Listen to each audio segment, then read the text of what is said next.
everybody. Bill Thornton, SoCal Saber, and I am live again today. I had some issues. That's why I went live, but trying to do it the other way. This is the next update on this season, or Superstar Baseball season 23. All teams have played 23 games of the last game day the other day. So what I'm going to do is review the action for the last game day. Then I'm going to take it, I'm going to show you the standings and then some of the stats. Okay, so here we go. I don't know if anybody will join in. I got to get this stuff. Okay.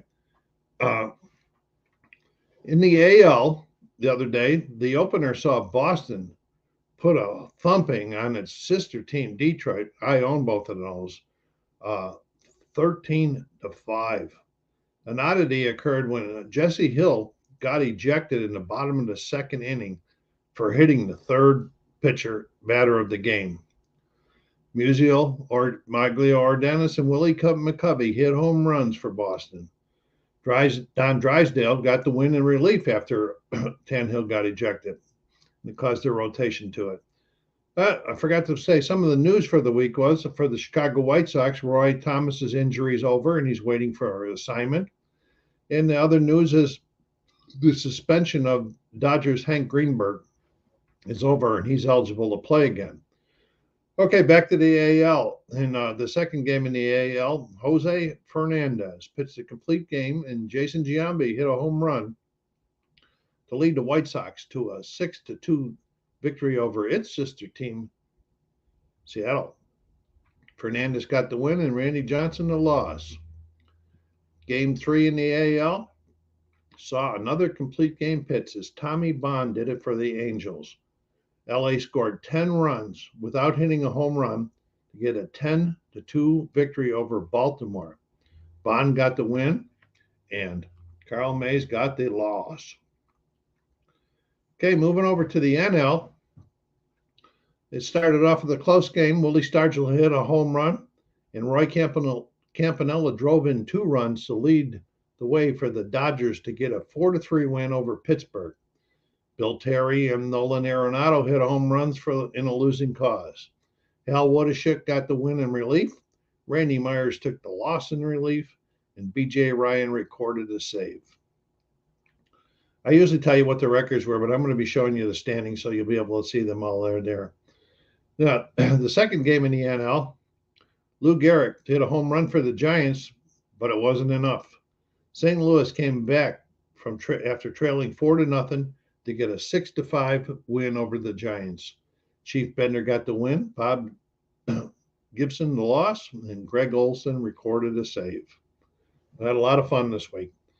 The nightcap was a rout. San Diego scored the second most runs in our Superstar Baseball history by scoring 19 runs in a 19-3 rout of the defending champions, my Atlanta Braves. George Sisler, Rogers Hornsby, and Frank Robinson hit home runs for the Padres. A big event was George Sisler won for the cycle. I think that was only the fifth guy ever in our leagues to go for the cycle, and he drove in 5 runs. Frank Smith pitched the complete game and got the win, while Jack Pfister took the loss. So I'm going to take you over now and start and show you the standings first. If I get this working right, okay.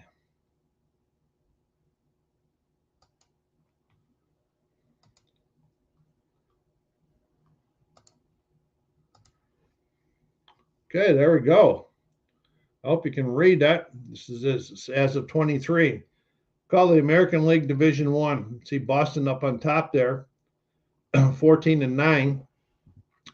Not resting easily, though. The Angels are right behind them at 13-10.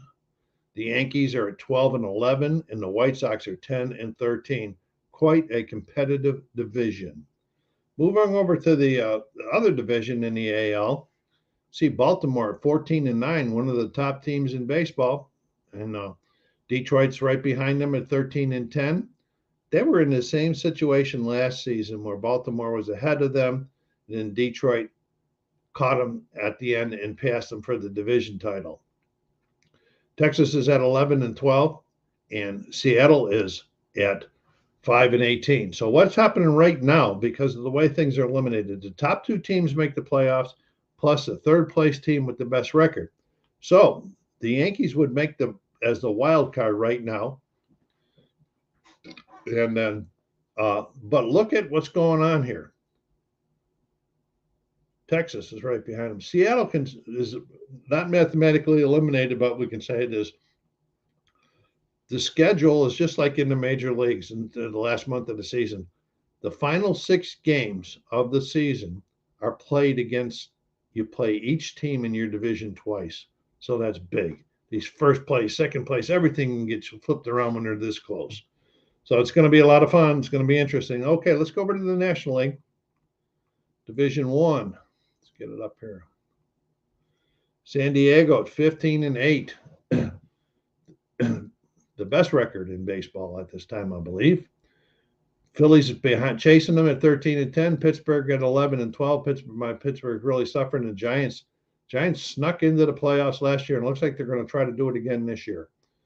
St. Louis lead in the other division, 14-9. Then Milwaukee at 11-12. Then Atlanta and Dodgers 9-9. Based on what I just told you about the playoffs, Pittsburgh is the wild card right now at 11 wins. Giants right behind them. Look at this, 9-9. Boy, this final 6 games is going to be great. It's really going to be exciting. All right, I'm going to take you over to some batter stats now.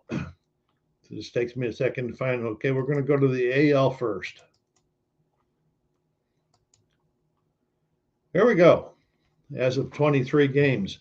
And there's a 2.6 per game requirement for the minimum number of bats to be eligible. Pete Browning, he's a 19th century guy leading the league. Joe Mauer, who at once for the longest time was batting over 400, started to slip a little bit, but he's hanging right in there at 359. Sean Green, this is a guy that I drafted as a backup, and he got into the lineup, has been doing real well. Look at that, 350, 409. Pete Rose on one of my teams. Pete has just been an excellent leadoff hitter this year.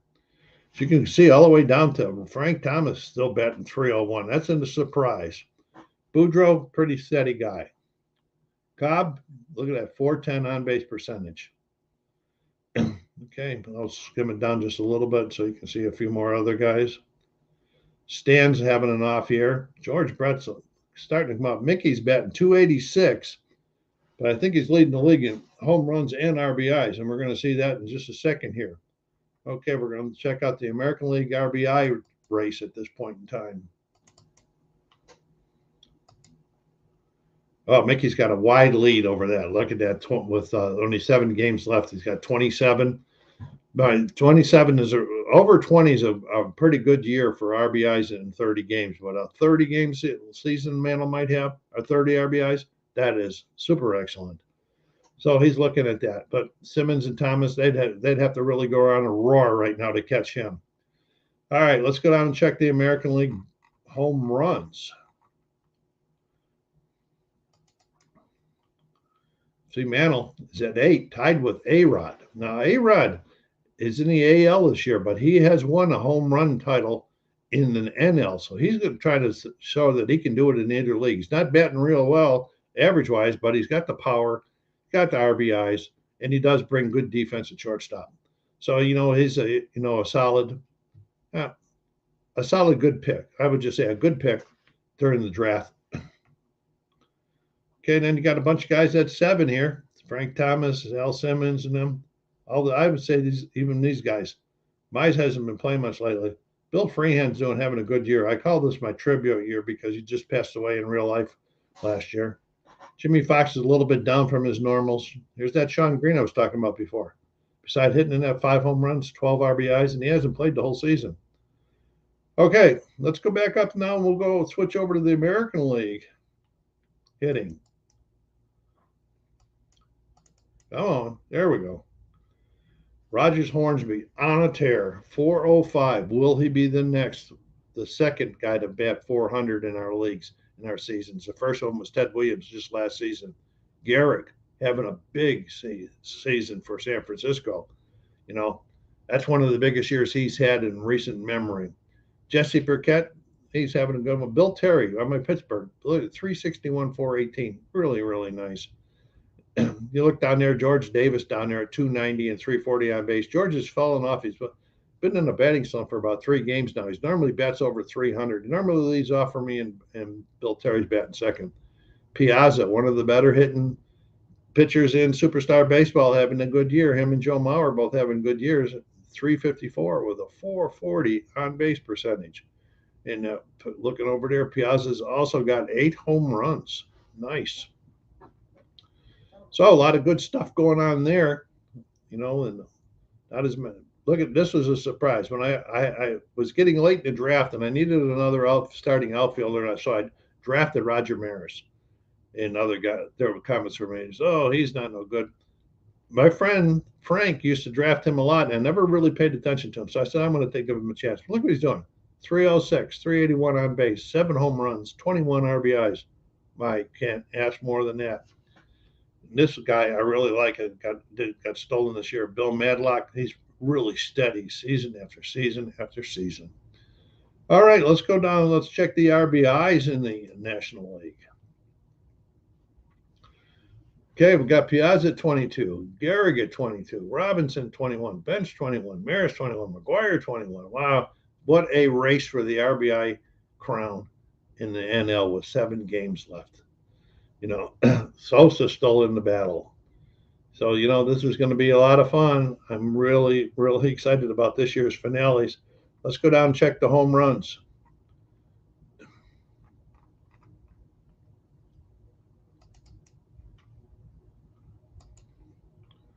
Look at that guy on top. That's a surprise. Carmen Killebrew. He's not in that RBI list because he's hitting very well, but he doesn't quite have the minimum at bats yet. But he'll get there. Okay. Sosa right behind him with 9, McGwire at 8, Piazza with 8, Bench with 8, Maris with 7, Gehrig 7.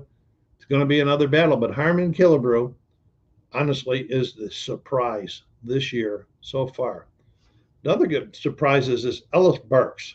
Ellis Burks was drafted as a second string outfielder, and then he got in, and he's been doing really, really well, and so he's even average wise. So they can't get him out of the lineup. So that, my friends, is the update after season 23. Now, if you would like the intro, 30 games is our season in the playoffs, and then we'll be doing a draft, and we're always looking for new owners. And you don't have to be present in our game sessions. You can play via Skype, or you can send in lineups and have the other people play them, because when we play other people's teams, we play to win. Sometimes it breaks my heart to beat myself, but that's how I beat with other teams. But anyway, hit me up on my email, w.thornton, THORNTON 5 at verizon.net if you have an interest. If you'd like to get a copy of our rules, I'll send you a copy of the rules so you can look them over. And so that's it for today. So this is SoCal Saber, and I'm going to be shutting her down here saying thank you for stopping by. Hit that like button. Take care of yourselves, be kind to each other, and stay safe.